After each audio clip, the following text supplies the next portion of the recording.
मंगलाचरण करेंगे। ओम नमः सिद्धेभ्य। जय श्री ओम नमः सिद्धेभ्य। जय श्री ओम नमः सिद्धेभ्य। मंगलम भगवान वीरो मंगलम गौतमो गणी मंगलम कुंद कुंदाद्यो जयंधर्मोस्तु मंगलम सर्वमंगल मांगल्यम सर्वकल्याणकारकम प्रधानं सर्वधर्माणां जैनं जयतु शासनम् जैनं जयतु शासनम् जैनं जयतु शासनम्। मोक्ष मार्ग प्रकाशक के दूसरे अधिकार में हम प्रविष्ट हैं। आचार्य कल्प पंडित टूटलमल जी द्वारा रचित इस ग्रंथ में हमने अब तक पंच परमेष्टि का स्वरूप जाना, अरंतों का स्वरूप जाना, अरंत आदि से हमारा क्या प्रयोजन सिद्ध होता है वो जाना। इसके अलावा हमने वक्ता और श्रोता का स्वरूप जाना। फिर ये जाना कि कर्मों से हमारा अनादिकाल से बंध है। सब लोग म्यूट कर लीजिए अपना। मीना जी, आपके यहाँ से आवाज आ रही है?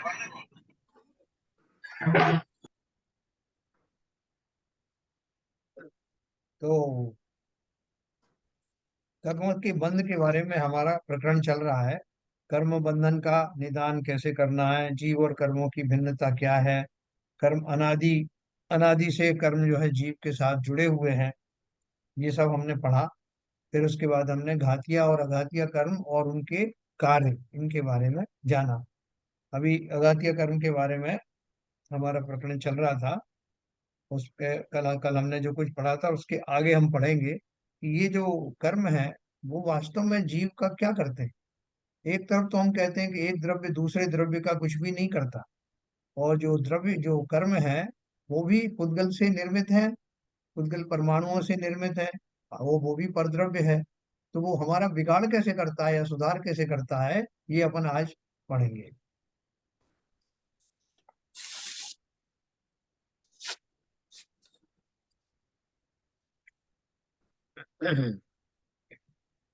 देखिए, कल अपन ने ये सब पढ़ा था। इस प्रकार इन अघाती कर्मों से बाह्य सामग्री एकत्रित होती है, उसके द्वारा मोह उदय का सहकार होने पर जीव सुखी दुखी होता है। अपन बोलते हैं ना कि भाई जीवन पुण्य कर किए थे सा उन्होंने, इसलिए उनको इतना धन आदि मिला, ऐसे अच्छे बेटे मिले, ऐसे अच्छे पिता मिले।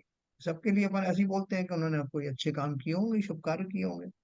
तो वो कार्य किए होंगे, वो कार्य तो ठीक है, तो उनके बल पर ये मिला है, ये सब जानते हैं। ये सभी जितनी भी जातियां हैं, जितने भी धर्म हैं, दर्शन है, सब में ये बात तो खुलकर आती है कि अच्छा करने से अच्छा प्राप्त होता है। इसका मतलब कुछ ना कुछ कृत्यों से, पुण्यादि कार्यों से या पापादि कार्यों से कहीं ना कहीं कनेक्शन तो अवश्य है। तो उन्होंने कहा कि वास्तव में जो अघातिया कर्म है वो क्या करते हैं, वो सामग्री को मिलाते हैं या सामग्री को बिछुड़ने में निमित्त बनते हैं। लेकिन जीव के ऊपर निर्भर करता है कि वो उससे सुखी दुखी हो या ना हो। और संसारी दशा में सभी जीवों का मोह कर्म का उदय, जो घातीय कर्म है उसका उदय भी चल रहा है साथ साथ। तो मोहनी कर्म के उदय के कारण उस जीव को प्राप्त की हुई सामग्री में इष्ट अनिष्ट का की अनुभूति होती है कि ये जो चीज मिली है ये मेरे लिए अच्छी है या बुरी। और ये किस पर निर्भर करता है? उसके ज्ञान के ऊपर। जितनी उसकी श्रद्धा है, जितना वो समझता है। जैसे किसी को शराब मिल जाए, वो पंडित आदमी है तो उसको तो शराब के लिए तो उसके लिए प्रतिकूल संयोग हो गया। लेकिन वही किसी अगर शराबी को मिले तो वो बहुत प्रसन्न हो जाए। तो ये हमारी जो मोह की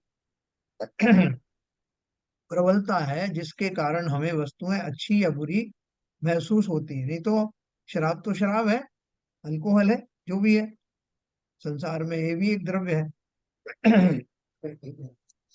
लेकिन उसकी उसको पा करके जो जीव मदोन्मत्त होना चाहते हैं और जो उसे अच्छी समझते हैं, मोह के कारण से वो उसे अच्छी मान करके ग्रहण करते हैं।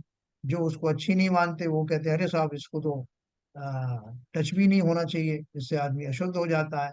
तो सबका अपना अपना श्रद्धान है, अपनी अपनी मान्यताएं हैं। इसी श्रद्धान और मान्यता को मोह कर्म कहते हैं, मिथ्यात्व कर्म कहते हैं, जो मोहिनी कर्म का एक भाग है। तो मिथ्यात्व के कारण हमारी ये दशाएं होती रहती। वरना आप देखो कि जो एक शुगर होता है, जिस विष्टा को हम लोग हाथ लगाना तो दूर, देखना भी नहीं चाहते, वो शुकर को अच्छा लगता है। इसलिए वस्तु अच्छी बुरी नहीं होती, खाली हमारा जो एंगल है, हमारा जो चिंतन है, हमारा जो मोह कर्म के द्वारा उन वस्तुओं में जो इष्ट अनिष्ट की बुद्धि होती है, उसके कारण वस्तुएं अच्छी या बुरी लगती हैं। तो हम सबको वेदनी कर्म के साथ साथ मोहनी कर्म भी है। वेदनी कर्म से वो सामग्री आ तो गई, लेकिन अच्छी या बुरी ये निर्णय हमारे मोह के अनुसार हम लेते हैं।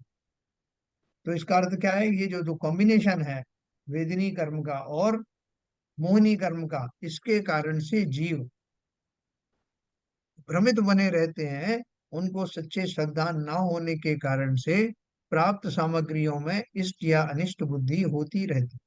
इसके विपरीत जो समता भाव में है, जिन्होंने वेद विज्ञान किया हुआ है, जो सम्यक दृष्टि है, जिन्हें वस्तु जैसी है वैसी दिखाई पड़ती है, उनको इस तरह के कोई भाव आते नहीं।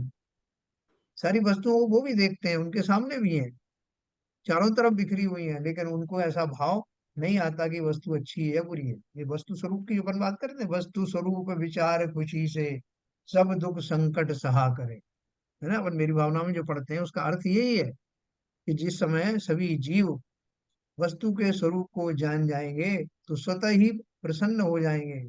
उन्हें कोई फिर सुख दुख जो है दिखाई ही नहीं देगा। वस्तु स्वरूप विचार खुशी से सब दुख संकट सहा करें, ये अपन रोज पढ़ते हैं मेरी भावना में। लेकिन उसका अर्थ क्या है कि मैं ऐसा चिंतन करता हूँ, मैं ऐसा चाहता हूँ, मेरी भावना ये है कि सभी जीव सुखी रहें। और सुखी रहने के लिए भी हमने एक उसमें विशेषण लगाया है कि सुखी कैसे रहें। गलत फहमी के कारण सुखी दुखी नहीं, वस्तु के वास्तविक स्वरूप को जान करके सुख दुख सुखी दुख सुख दुख सहन करने का अर्थ क्या है, समता में बने रहें। जब वस्तु का स्वरूप समझ में आ गया कि ना मेरी है ना आपकी है, ना ये दुख देती है ना सुख देती है, तो जो भाव उत्पन्न होगा वो समता का भाव होगा। और समता ही सबसे बड़ा प्रसन्नता का कारण है।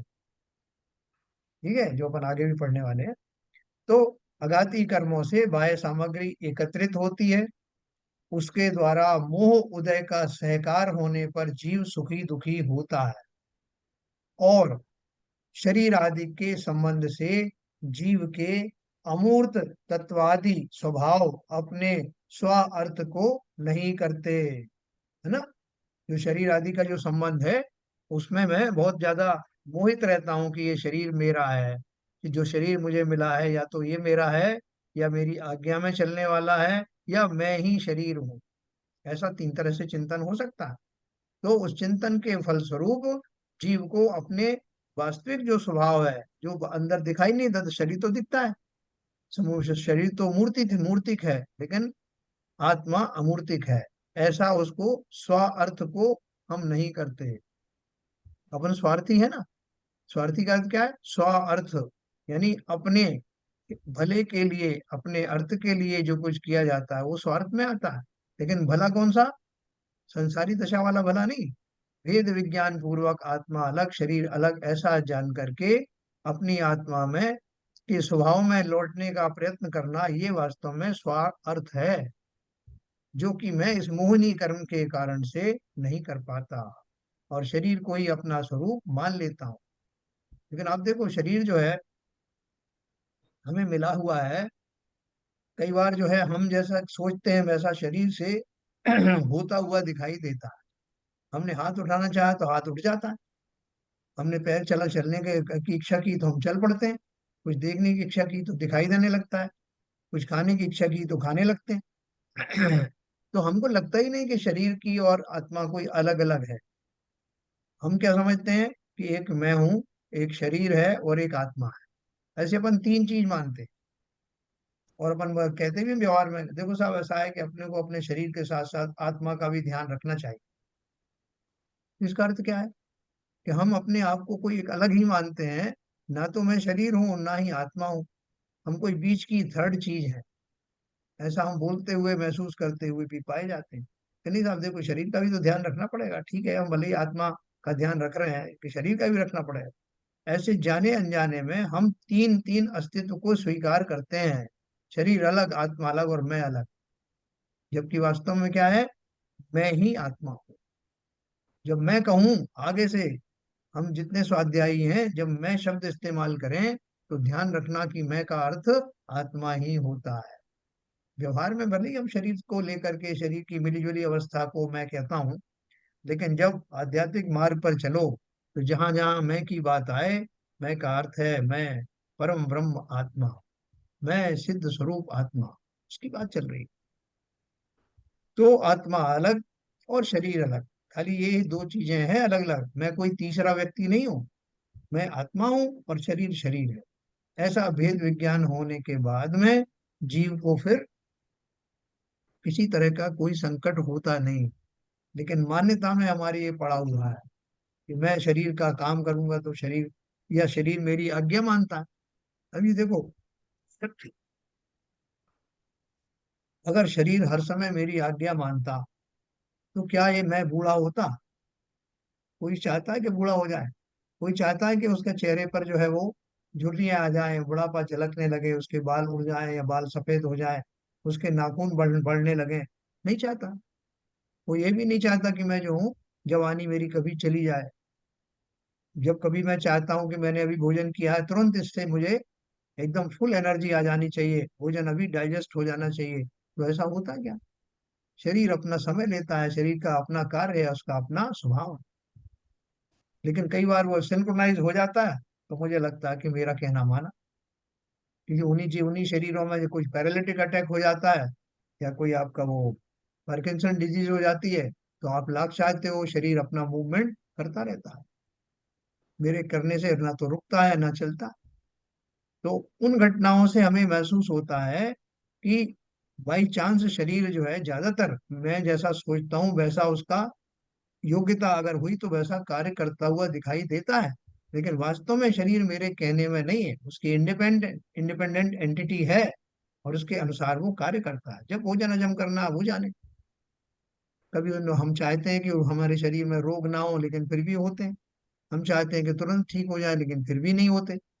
इन घटनाओं से अंदाज लगाना, शरीर सर्वथा हमारे कंट्रोल में नहीं है, सर्वथा क्या, बिल्कुल ही नहीं है।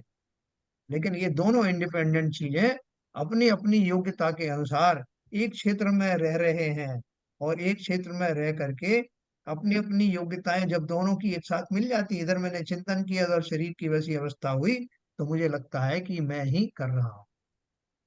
हमारे बोलने के भाव हुए, उस समय शरीर में बोलने की योग्यता योग्यता थी, तो शरीर से शब्द निकलने लगते हैं। लेकिन ऐसी भी दशाएं आती कि साहब उनकी बोली बंद हो गई, साहब उनका बिल्कुल आवाज ही नहीं निकलती। क्यों नहीं निकलती? उन्होंने चाहा था कि ना निकले।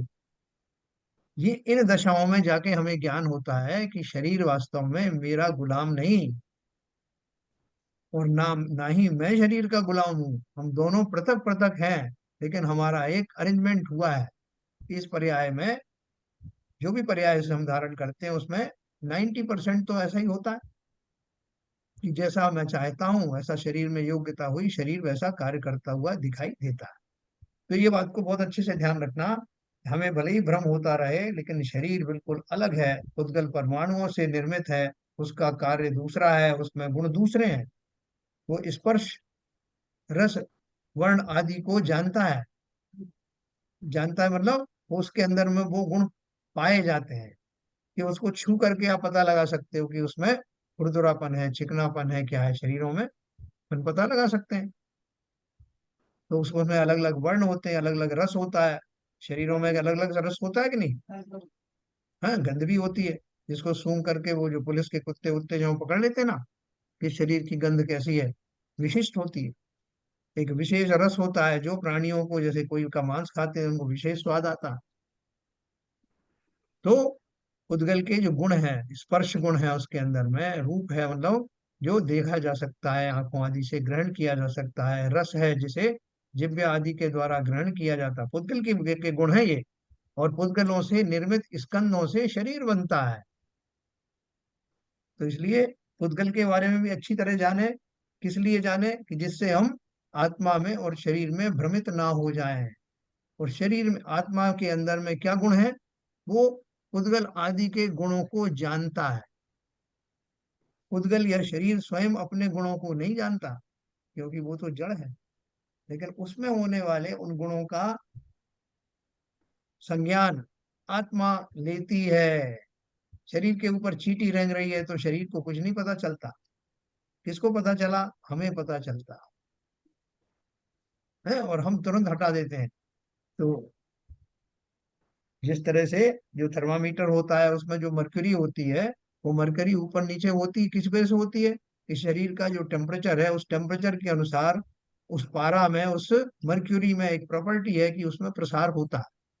और उस प्रसार को देख करके कौन पता लगाता है कि बुखार है या नहीं है? शरीर तो पता लगाता नहीं। ना वो मरकरी चिल्लाती है कि देखो बुखार आ रहा है। मैं ही अपने ज्ञान के द्वारा उन दोनों घटनाओं को देख करके समझ लेता हूँ कि शरीर का तापमान बढ़ा हुआ है। अरे ये घटनाएं अच्छे से समझना, एक एक करके, और भी कई जगह आएंगी बातें ये, तो अपन को समझना है। एक बात समझ लो कि अघाती कर्म, अब जो अपन पढ़ रहे हैं खास तौर से, अघाती कर्मों के कारण, जो कि अघाती कर्म भी कौन मानता है? मैं ही मानता हूँ। जब जीव एक साथ कोई काम करता है, जैसे अपन बोलते हैं ना कि हम एक भोजन करते हैं, एक ग्रास भोजन करने में, मैंने कल बताया था आपको, उसके अंदर में सारे तत्व होते हैं। उसमें भोजन में कुछ विटामिन भी होंगे, कुछ मिनरल्स होंगे, कुछ प्रोटीन्स होंगे, कुछ कार्बोहाइड्रेट्स होंगे, कुछ फैट्स होंगे। लेकिन हम तो क्या करते हैं, हमें जो स्वादिष्ट आया, अच्छा लगा, हमने खाया। अब उसमें से विटामिन कौन अलग करेगा? उसके अंदर से कार्बोहाइड्रेट्स कौन अलग करेगा? बोले साहब वो तो शरीर सब मैनेज कर लेगा। है ना, शरीर के हिसाब से होता भी है अपने अपने मैनेज। लेकिन उस ग्रास के अंदर में वो सारी चीजें मौजूद हैं। प्रति समय जैसे जैसे ग्रास में ग्रहण करता हूँ, वैसे वैसे ही उन तत्वों का ग्रहण होता है, अलग अलग जगह हो जाता है। उसी तरह से जब मैं एक बार में कोई चिंतन करता हूँ, एक समय का जो चिंतन है, उसमें इतने सारे कर्म होते हैं, आठों ही प्रकार के कर्म उसके अंदर में होते हैं। तो उनका बंटवारा कौन करता है? उन कर्मों में से कौन सा कर्म जो है क्या करने वाला है, कौन सा घातिया है, कौन सा अघातिया है, और अघातिया में भी कितना समय रहेगा, उसमें से पुण्य वाला कौन सा है, पाप वाला कौन सा है, ये सारा काम प्रकृति करती है। अगर हम करें तो हम पागल हो जाए करने के लिए। प्रकृति में सब इंजाम है। बोले आप तो सब सिर्फ भाव करिए, बाकी का काम सब प्रकृति कर लेगी। जो प्रकृति में जो जिस तरह की जो शक्ति है, उसके अनुसार ये सब होता है। और वास्तव में जो भाव किए हैं, भाव का जो है निर्धारण, भाव का करना मेरे अंदर है। मैं जैसे भाव करूंगा, मेरे ग्रास के अंदर जैसे कौन सा आपने भोजन जो सेलेक्ट किया है, आपके ग्रास में उस तरह की चीजें होंगी ना। ऐसे ही मेरे भाव कौन से चल रहे हैं, किस तरह का मेरा चिंतन है, उसके अनुसार प्रति समय मेरे कर्मों का बंद होगा। और उसमें आयु तो खैर कभी कभी बंद होती है, लेकिन बाकी के जो सब 7 कर्म हैं, उनका भरपूर उसके अंदर में योगदान होगा। फिर उनका बंटवारा होगा, जो अपन आगे पढ़ने वाले हैं, बंटवारा कैसे होता है। कौन सा ज्ञानावर्णी कर्म बन जाएगा, कौन सा दर्शनावर्णी कर्म बनाएगा, कौन सा मोहिनी बनेगा, है, और कितने काल तक के वाला में बनेगा, कितना पुण्य का उदय है, कितना पाप का उदय है, ये सारी, इन सब कर्मों का आमंत्रण मैं ही करता हूँ। मैं ही तो बुलाता हूँ उनको, अनजाने में। मुझे नहीं पता कि मेरे चिंतन से इतना फर्क पड़ता। मेरे चिंतन सब से एक ही सृष्टि चल रही है। एक शंका है सर। हाँ बोलिए। ये जो ये जो पैराग्राफ है ना आघाती कर्म वाला जो अभी आपने पढ़ा, हाँ इसमें जो ये लाइन है, शारीर आदि के संबंध से जीव के अमूर्त तत्वाद स्वभाव अपने हाँ स्वार्थ को नहीं करते। हाँ अब जैसे आघाती कर्म का इसमें एक्सप्लेन किया, और आपने बताया कि आघाती कर्म के निमित्त से जो हमें बाह्य सामग्री एकत्र होती है, उसी और मोह के उदय से हम उसमें सुखी दुखी होते हैं। तो अब ये जो लाइन है, इससे इसका कुछ मतलब बहुत क्लैरिटी नहीं आ रही मुझे। देखो ये इसका लाइन मैंने रेलेवेंस आपको कैसे कल है? कल भी शरीर बताई आदि के थी। संबंध से जीव की अमूर्त अमूर्त तत्वादि स्वभाव, मतलब आत्मा का स्वभाव है। अमूर्त तत्वादि से क्या मतलब है? अमूर्त तो स्वभाव मैंने अभी बताया ना, अमूर्त तो किसका होता है? अमूर्त स्वभाव आत्मा का होता है। अमूर्तिक मूर्तिक आत्मा स्वभाव है। है। तो आत्मा के स्वभाव से मतलब है इसका? हाँ, आत्मा और शरीर दोनों का अलग अलग स्वभाव है ना। हाँ। ये बोल रहे हैं देखो, उसके द्वारा मोह उदय का सहकार होने पर अघाती कर्मों से बाह्य सामग्री एकत्रित होती है। मुझे जो शरीर आदि मिला है, तो शरीर आदि कौन से कर्म के उदय में मिला है? नाम कर्म के उदय। नाम कर्म कौन सा है? अघातिया कर्म है। और अब मुझे मोह भी है साथ में, मोहनी कर्म है जो घातिया कर्म है, उसका साथ में कॉम्बिनेशन होने पर, सहकार होने पर जीव सुखी दुखी होता है। ये भी कोई शरीर है? ये आपने क्या शरीर दे दिया मुझको?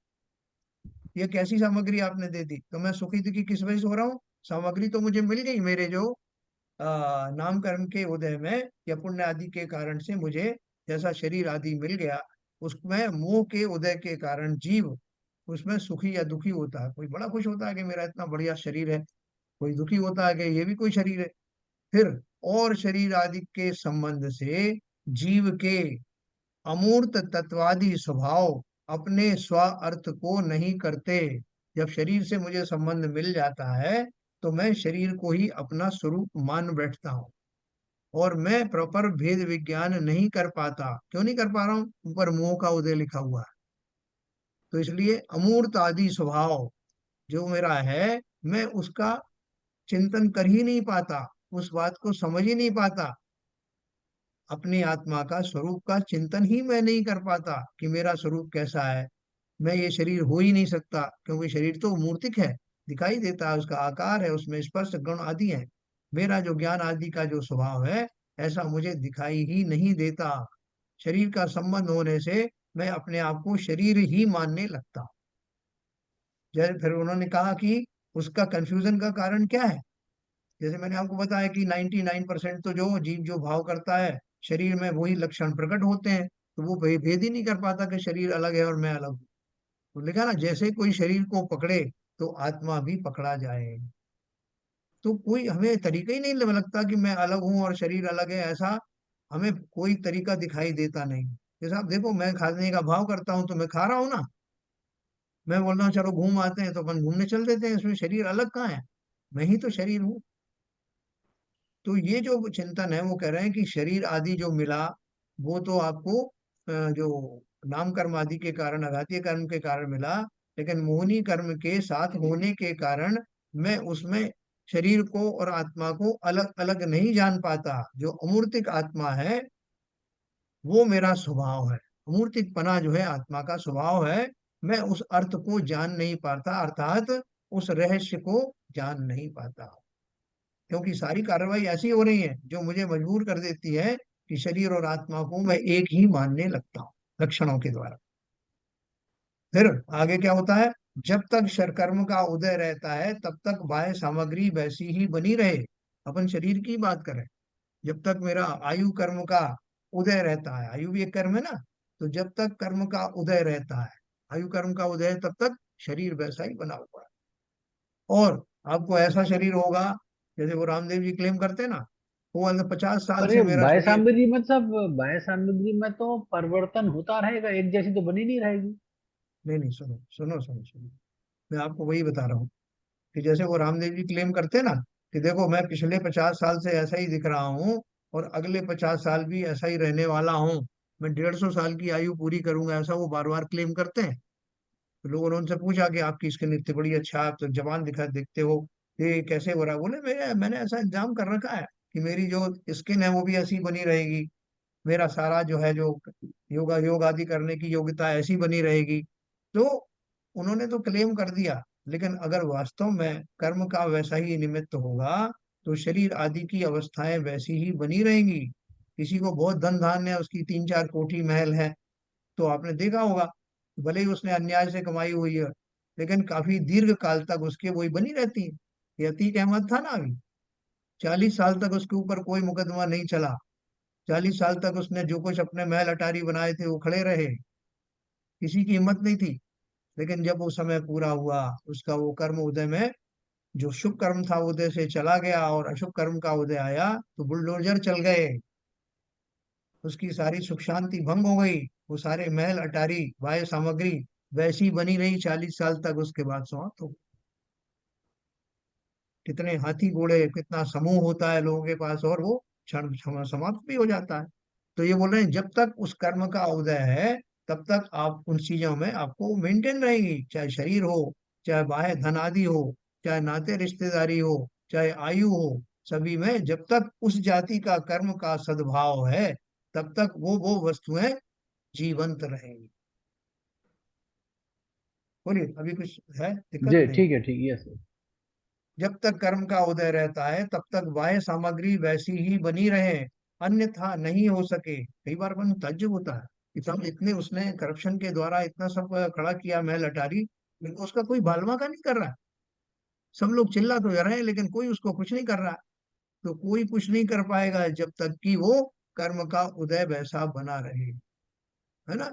जब तक बाह्य सामग्री वैसी ही बने रहे, तब वो कब तक बनी रहती है? जब तक कर्म का उदय रहता है, और अन्यथा नहीं हो सके। फिर उसके बाद जैसे ही वो कर्म का उदय समाप्त होता है, चाहे वो अच्छे वाले कर्म का हो या बुरे वाले का हो, तो वो वस्तुएं सब बदल जाती। ऐसा इन आघाती कर्मों का निमित्त जानना। अब देखो अगली बात जो आ रही है, निर्बल जड़ कर्मों द्वारा जीव के स्वभाव का घात तथा बाह्य सामग्री का मिलना, ये कैसे होता है? यहाँ कोई प्रश्न करे कि कर्म तो जड़ है, कुछ बलवान नहीं है, उनसे जीव के स्वभाव का घात होना व बाह्य सामग्री का मिलना कैसे संभव है? देखो ये अपने भी प्रश्न आना चाहिए। क्या प्रश्न है? अपन से कोई ऐसे ही कह देता है, भाई साहब पुण्य करोगे तो आपको बहुत धन आदि की प्राप्ति होगी, और आप ऐसा करोगे तो आपको कोई जो है आपके साथ बुरा हो जाएगा, आप कहीं फंस जाओगे, ये सब। तो कौन करता है ये सब? कौन पकड़ेगा मुझे? जो कर्म जिनकी आप दुहाई दे रहे हो वो तो पुद्गल है, आपने बताया अभी। वो तो अज्ञान, उनको कोई ज्ञान है नहीं। तो मेरे भावों से लेकर कर्मों का क्या लेना देना? तो उन्होंने देखो क्या प्रश्न किया। यहाँ कोई प्रश्न करे कि कर्म तो जड़ है, कुछ बलवान नहीं है, उनसे जीव के स्वभाव का घात होना, जो घातीय कर्म के बारे में पढ़ा, वह बाह्य सामग्री का मिलना, जो अघातिया के बारे में पढ़ा, ये कैसे संभव होता है? तो उन्होंने क्या समाधान दिया।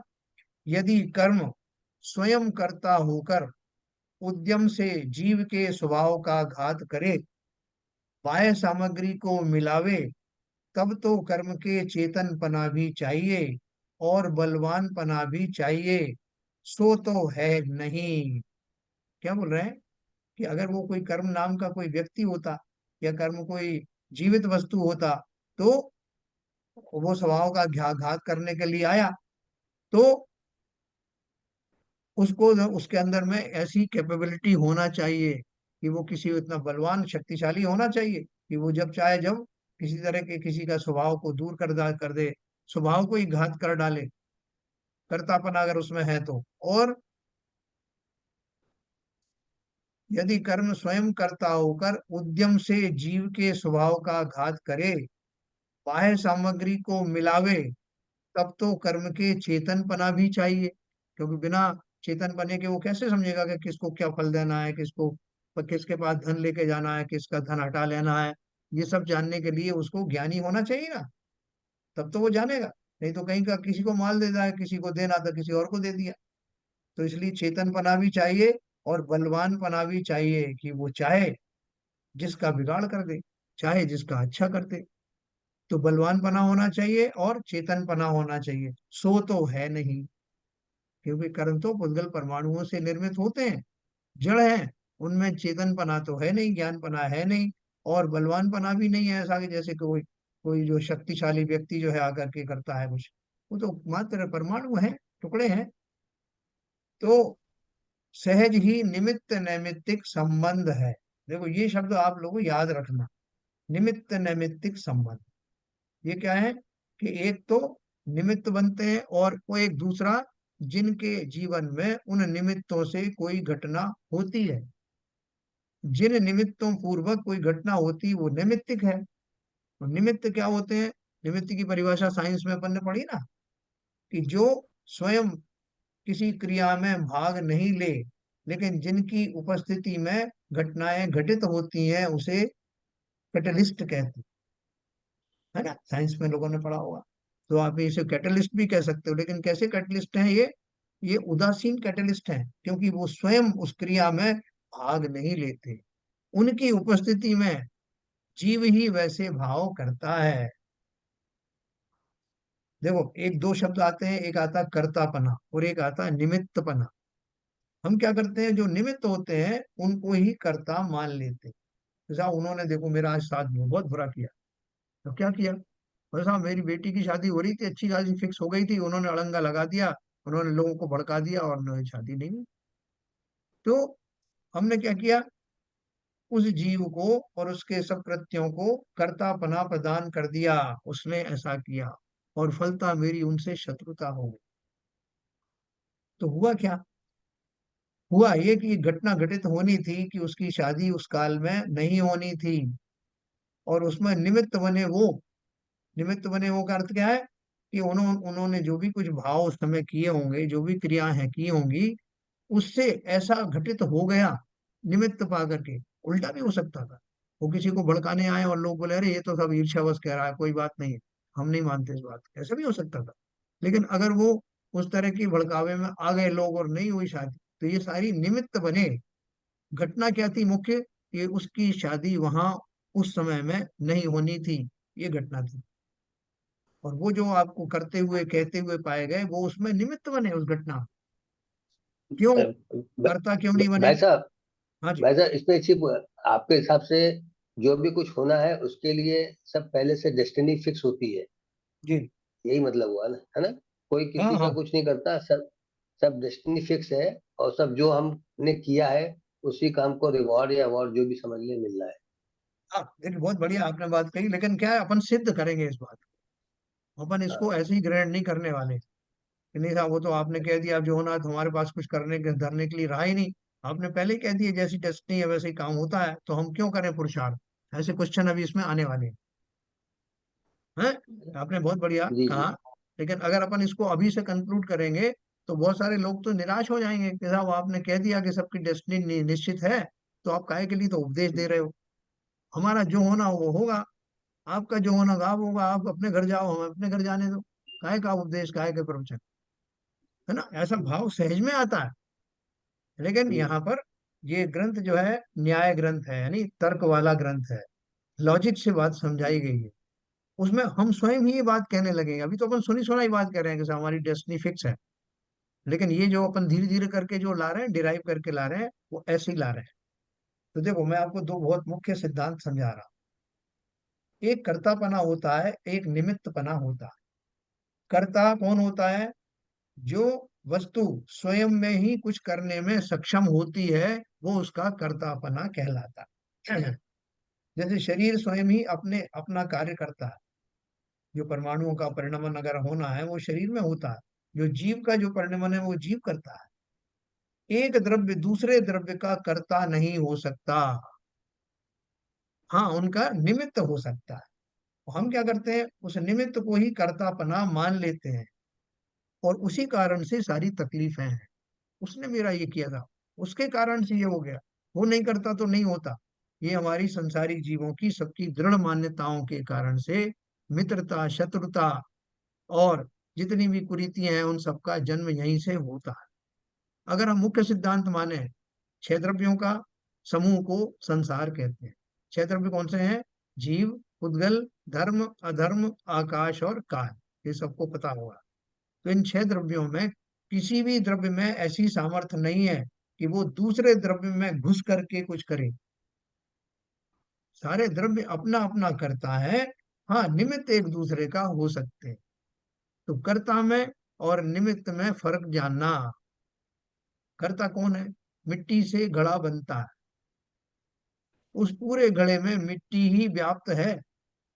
कर्तापने की ये निशानी है कि जो कार्य हुआ उसमें वो वस्तु पूरी छाई हुई होनी चाहिए, उसकी मौजूदगी कण कण में रहनी चाहिए, क्योंकि मिट्टी ने ही अपने आप को घड़ा रूप परिवर्तित किया।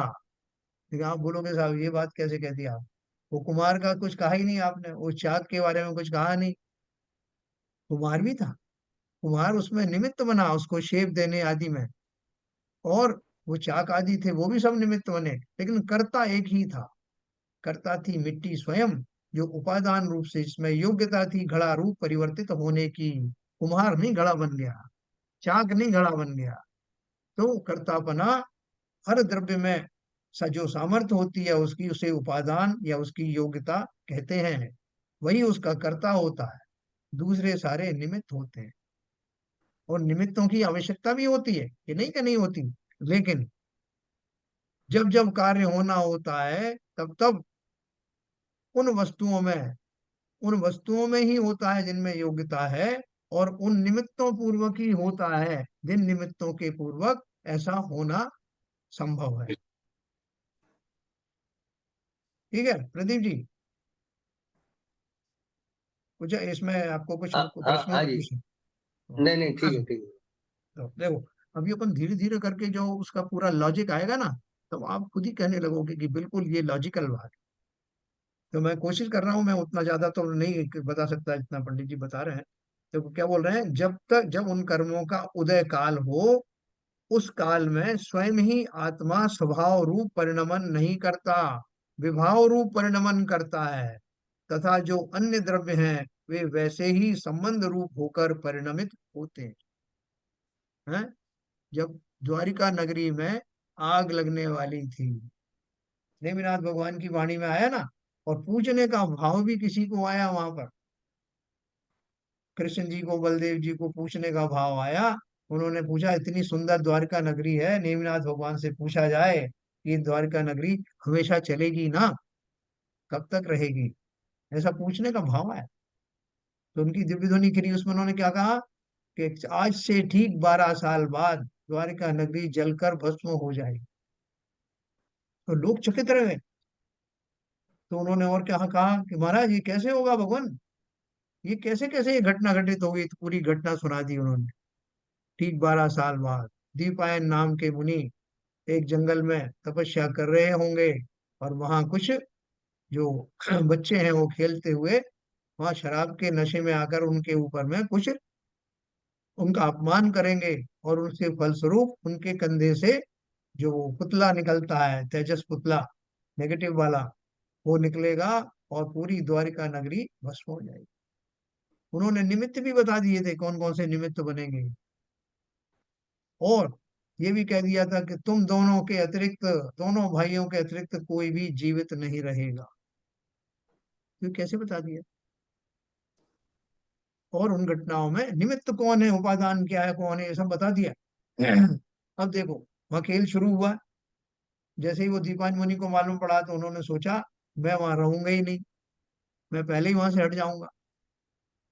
फिर श्री कृष्ण जी ने वहाँ पूरे राज्य में मुनादी कर दी कि कोई जो किसी तरह का मदिरा पान नहीं करेगा, कोई भी ऐसा उन्मुक्त हो जाए, ऐसे कोई द्रव्य पदार्थों का सेवन नहीं करेगा। वो सब उन्होंने कर दिया। लेकिन आप देखो कि वही सारी घटनाएं उसमें निमित्त बनने वाली थी। जो फेंके गए पात्र थे जिनमें मदिरा आदि बनाई जाती थी, उनमें बरसात का पानी भर गया, और वही मदिरा स्वरूप हो गया। दीपायन मुनि गिनती भूल करके ठीक उस समय वहां वापस आ गए, जब उन्होंने सोचा कि समय पूरा हो गया। सारी घटनाएं कैसे छुटी, क्योंकि निमित्त वही होने थे, और घटना भी वैसी होनी थी, होनहार होनी थी। इसलिए लोगों के चिंतन भी उसी के अनुसार बने रहे। तो यहाँ लिखा ना, जब उन कर्मों का उदय काल हो, उस काल में स्वयं ही आत्मा स्वभाव रूप परिणमन नहीं करता। नहीं, दीपायन मुनि तो मुनि थे ना, वो स्वभाव रूप परिणमन क्यों नहीं हुआ उनका, क्यों उनको क्रोध आ गया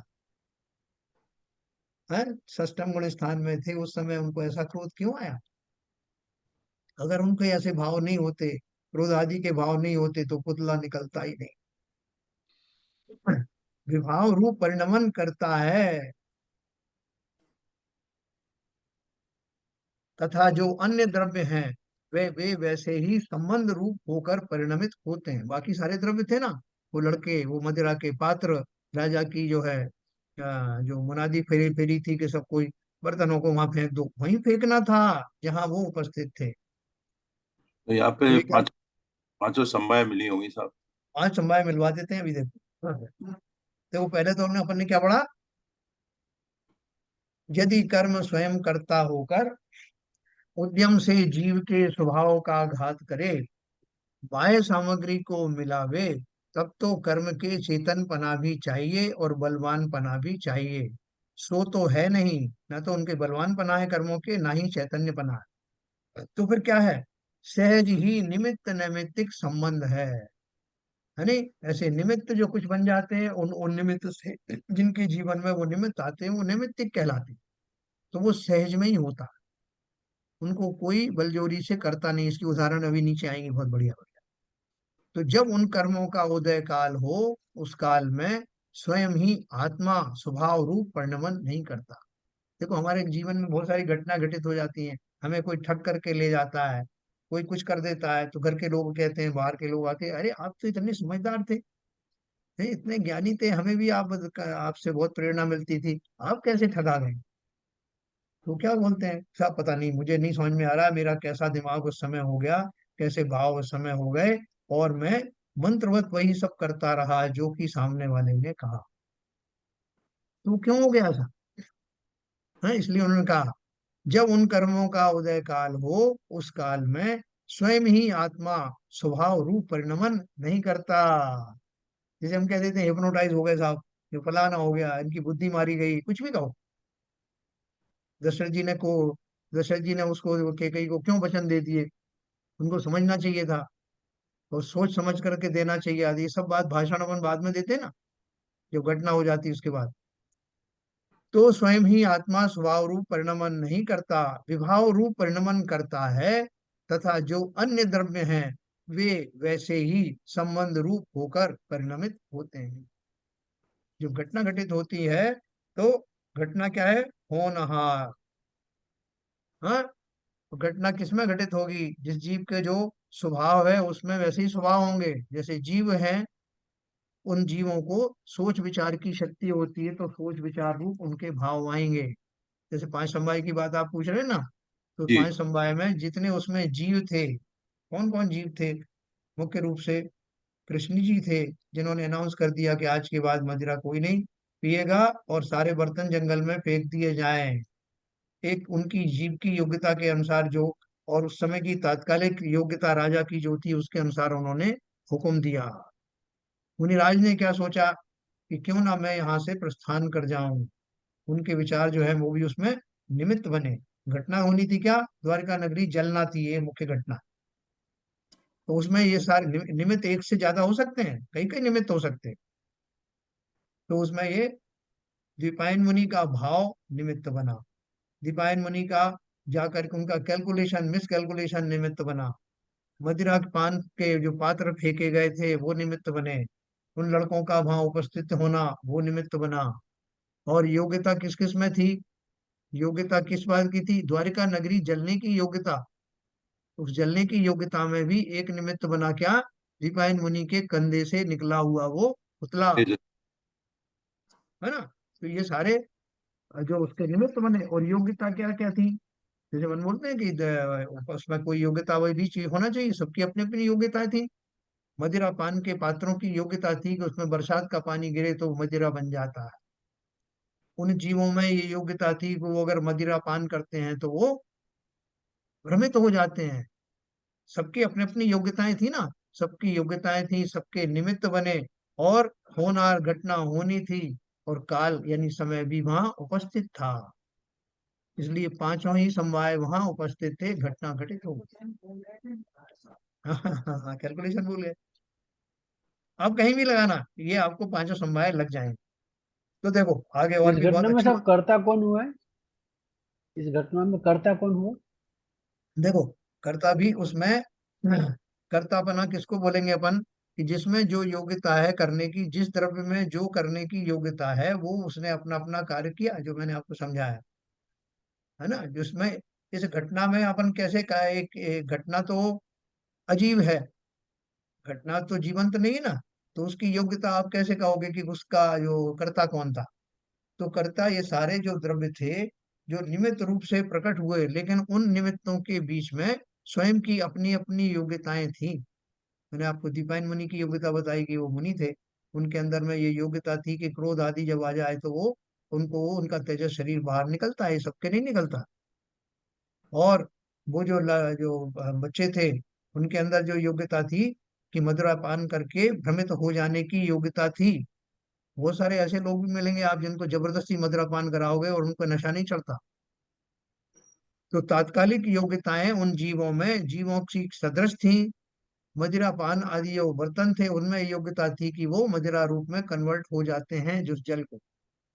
तो ये सबकी योग्यताएं सामूहिक रूप से उसमें कार्य करती, क्योंकि यहाँ कोई व्यक्ति विशेष तो इसमें था नहीं। जो तेजस शरीर का जो पुतला निकला, उसको हाँ, द्वारका नगरी में आग लगने के लिए उसको कर्ता कह सकते हैं?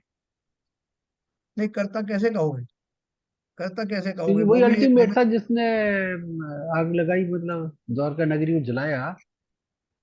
बाकी बाकी रिमेनिंग जो पार्ट कंपोनेंट है वो सब निमित्त बने।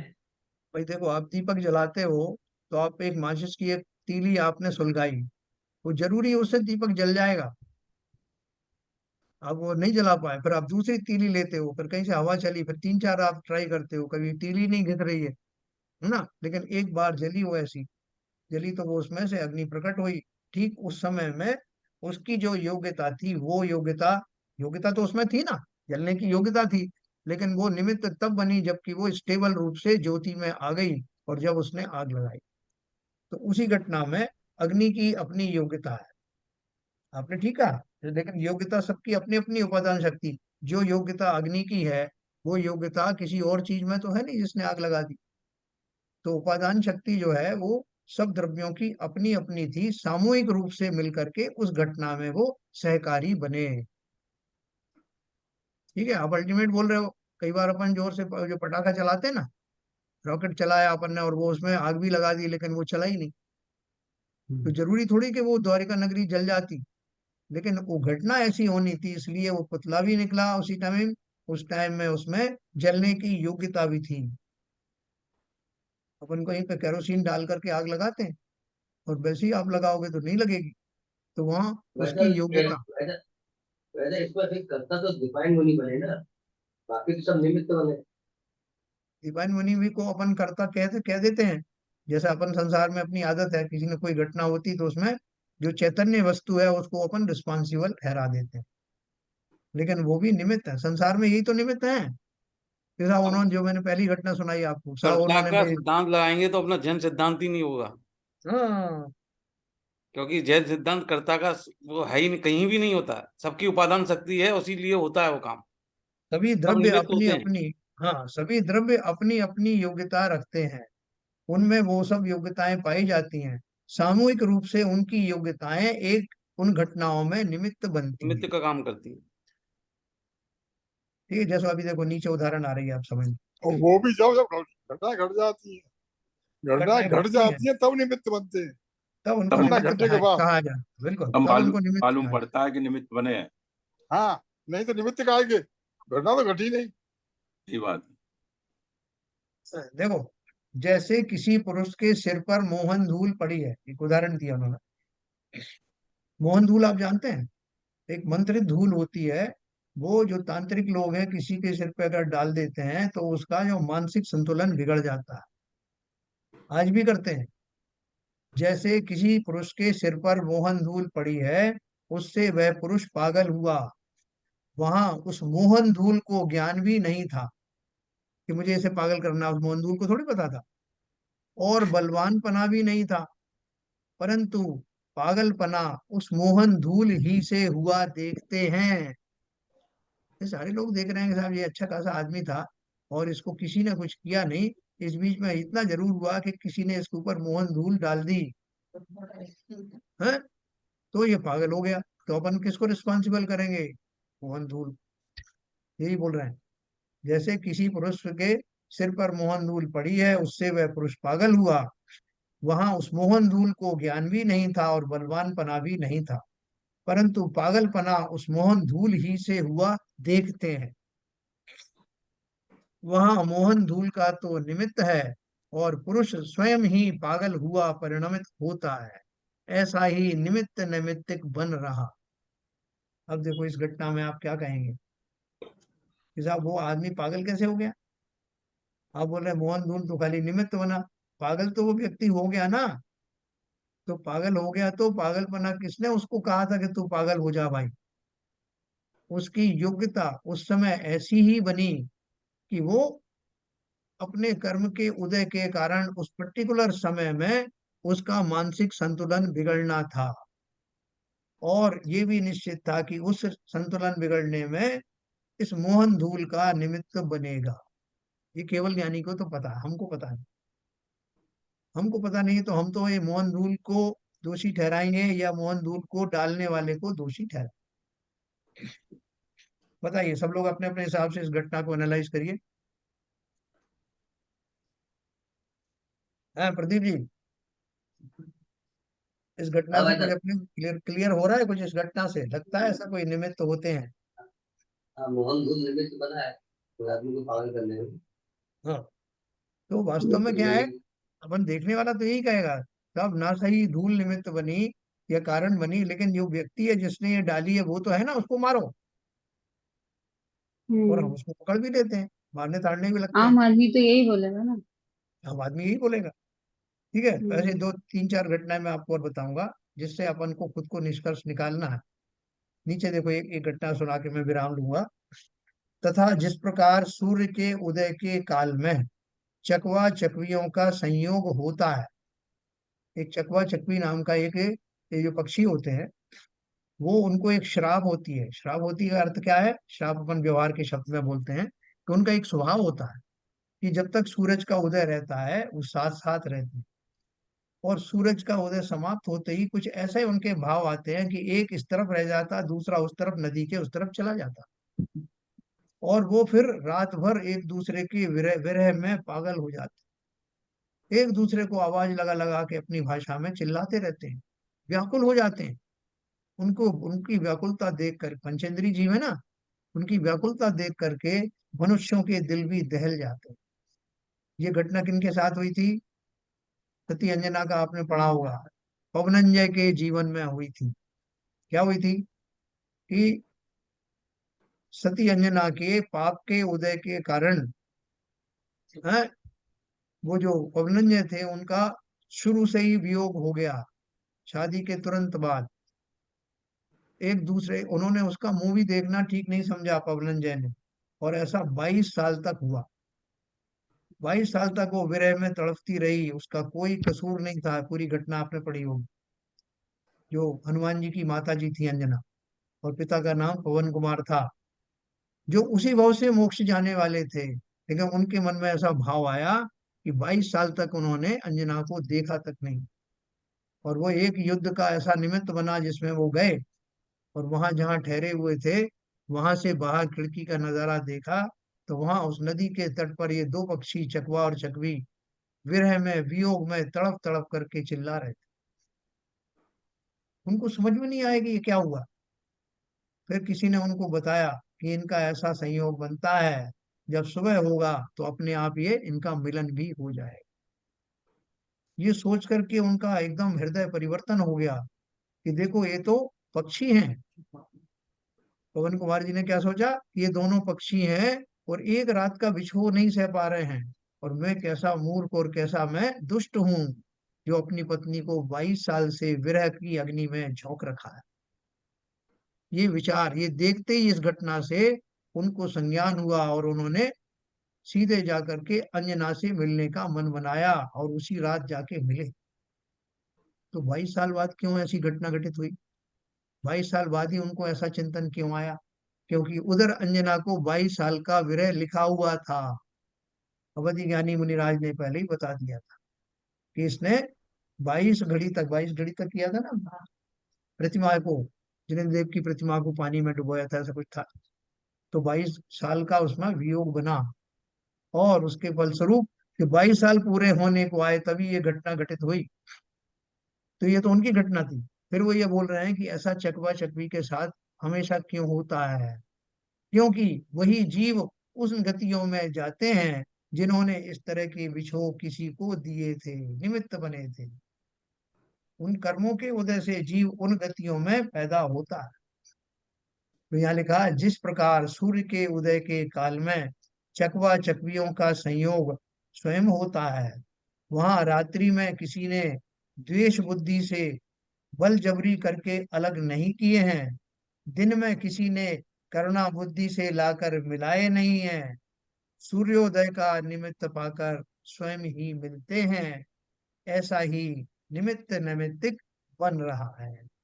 उसी प्रकार कर्म का भी निमित्त नैमित्तिक भाव जानना इस प्रकार कर्म के उदय से अवस्था है। ये अपन ये तो उन्होंने दो घटनाएं बताई हैं। आप और हम सब जो है कई घटनाओं के बारे में ऐसा सोच सकते हैं। बोलो ललित जी, कुछ आपको कहना है? नहीं, ठीक है सर। ये समझ में आ रहा है कि ऐसा पॉसिबल है, प्रकृति में ऐसा होता है?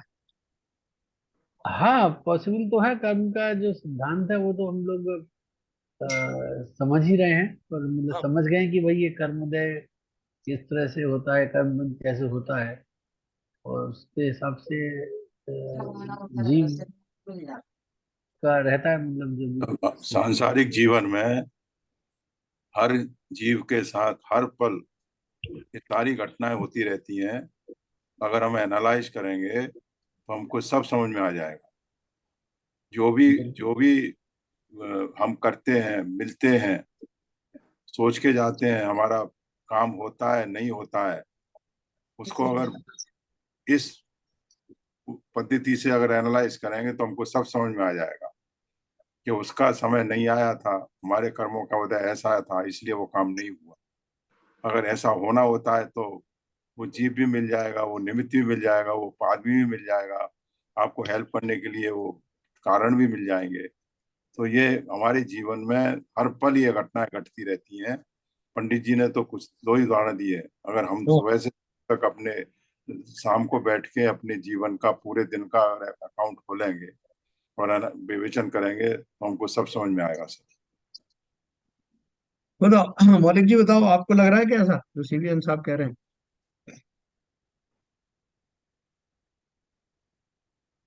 मौलिक। हाँ जी। नहीं, अपना तो इतना स्टडी नहीं है ये मैटर में, मतलब सुन रहा हूँ सब कुछ, लेकिन हाँ। विवेचन करने का आइडिया नहीं आ रहा है कुछ भी कैसे करना नहीं मतलब ये थोड़ा है। नहीं बिल्कुल। कन्विंसिंग लग रहा है कि नहीं लग रहा है कि अपन नहीं इससे बिल्कुल सहमत नहीं कन्विंस नहीं है? सहमत है, सिविल सिविल जैसा बोल रहे हैं सही है। हाँ, एक चीज यहाँ पे मैं ऐड करना चाहूंगी। जैसे ये तो पक्की बात है कि जो उदय में होगा, जो कर्म हमारे करेंगे, लेकिन यहाँ एक चीज बीच में नहीं आ सकती क्या, जो हम उन कर्मों को काट भी तो सकते हैं। अगर हम पुरुषार्थ करें, भक्ति करें, धर्म करें, ध्यान करें, तो क्या हमारे वो कर्म कम नहीं हो सकते, हाँ वो तो है। टल नहीं सकते? मेरा भी वही अलका भावी से रिलेटेड ही है कि मान लो जब कर्म उदय में है, आत्मा विभाव रूप परिणमन कर रही, तो यदि हम धर्म ध्यान और समता कर पाएंगे कि नहीं, क्योंकि अभी तो आत्मा विभाव में है, कर्मों के अनुसार है। हम्म। हाँ देखो ऐसा है, आपकी बात बिल्कुल सही है कि अगर हम इस घटना को के माध्यम से कर्मों को बलवान ही मान लेंगे, साहब कर्म तो अपना काम करेंगे ही, ये कैसे कटेंगे, ये तो तो जाएंगे हम नहीं हाथ कर्मों पे के हाथ हिसाब रख से, के वो बैठ जाएंगे। बैठ हाँ। जाएंगे, है ना?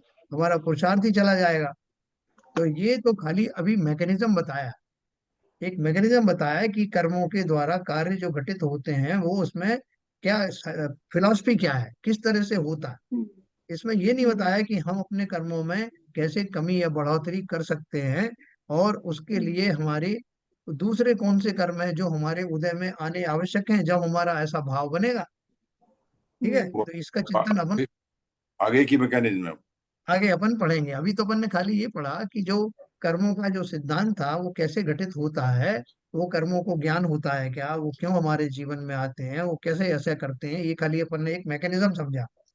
लेकिन आगे अपन मैकेनिज्म जो पढ़ेंगे। जैसे एक एक कहानी अक्सर बताते भी हैं, सुनते भी हैं ना, कि एक आदमी कहीं गलत जगह जा रहा था तो उसको कुछ थोड़ा सा धन मिला, और एक आदमी मंदिर जा रहा था, उसको ठोकर लगी, पैर में चोट लगी। तो मुनि महाराज से पूछा गया कि भाई ऐसे क्यों हुआ, तो उन्होंने कहा उसको तो बहुत सारा धन मिलने वाला था, क्योंकि वो गलत जगह जा रहा था। तो इसका मतलब है कि हम जब गलत करते हैं तो हमारे जो हमें होना होता है वो कम ज्यादा हो जाता है। ये इसका ऐसा होता है। हाँ देखो, वो मैकेनिज्म मैं आपको आगे बताऊंगा कि वो हमारा हम्म। चिंतन कैसे प्रभावित होता है, जो हमारे पूर्व हम्म। में बंधे हुए कर्म हैं उनमें कुछ चेंजेस होता है क्या, हाँ, वही। उदय में आने के बाद में कुछ चेंज हो जाता है क्या। मैं बहुत सारी आपको कहानी हम्म। बताऊंगा, राजा शनि की कहानी बताऊंगा, जिनको साथ में नरक का हम्म। बंद हुआ था और फिर हाँ, तीसरे, वो है ना? पहले नरक में गए। हाँ। हाँ। तो वो सारी जो घटना है वो संक्रमण की तो है, वो पुरुषार्थ की तो है, हम्म। वो तो अभी हम्म। पूरी पिक्चर बाकी है। आगे हाँ। नहीं, और हाँ। एक जैसे द्वारका नगरी में आग लगी, तो यहाँ निमित्त दीपायन मुनि निमित्त थे कि कर्ता? देखो एक ही सिद्धांत लगाना सब जगह, एक द्रव्य दूसरे द्रव्य का कर्ता नहीं होता।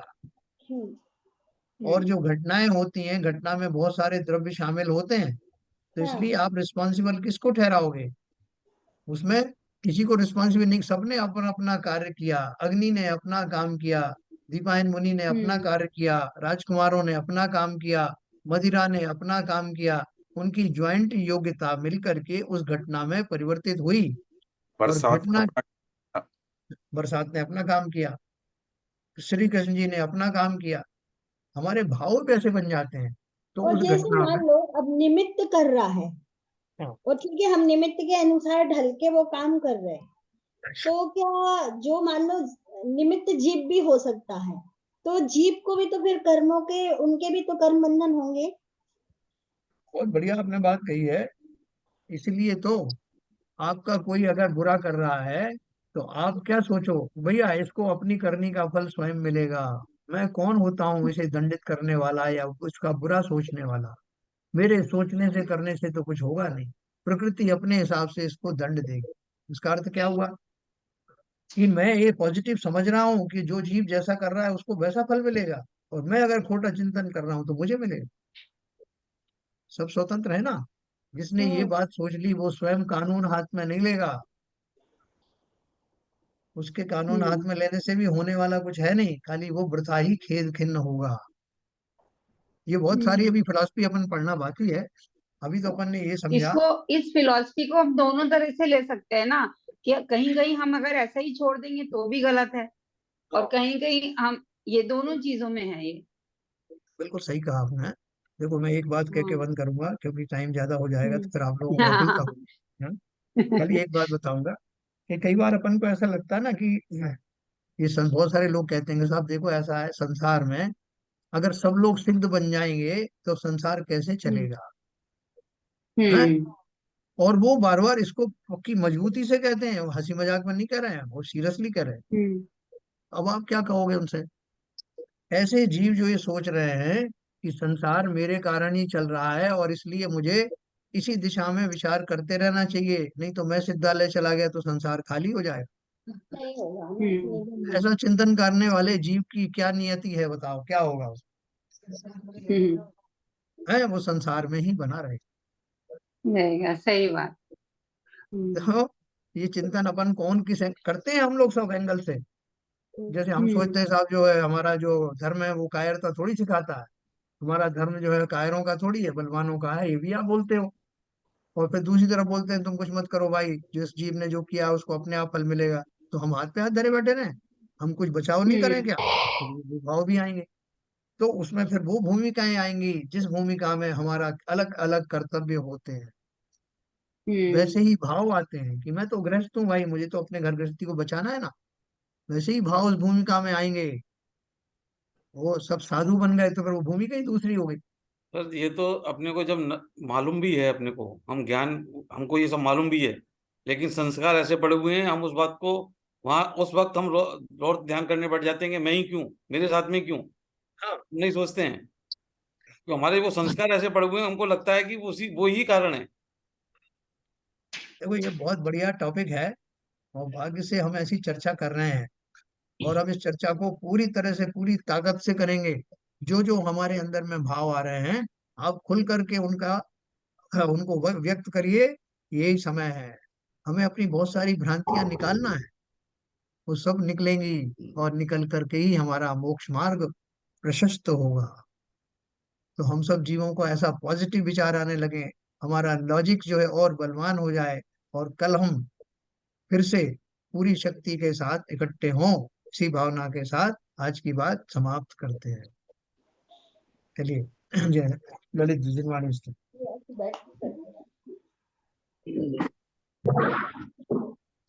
मिथ्यातम नाश वे को ज्ञान के प्रकाश वे को आप पर भास वे को भानु सी बखानी है। छह द्रव्य जान वे को बंध विधि भान वे को स्वपर पिछान वे को परम प्रमाणी है। अनुभव बताए वे को जीव के जताए वे को काहू न सताए वे को भव्य और आनी है। जहाँ तहाँ तार वे को पार के उतार वे को सुख विस्तार वे को यही जिन वाणी है। हे जिनवाणी भारती तो है जपू दिन रैन, जो तेरी शरण आ गए सो पावे सुख चैन। या वाणी के ज्ञान से सूझे लोकालो, तो वाणी मस्तक धरो सदा देते हैं धूप, सदा देते हैं धूप। जिनवाणी माता की जय। की जय। नमो कर्म।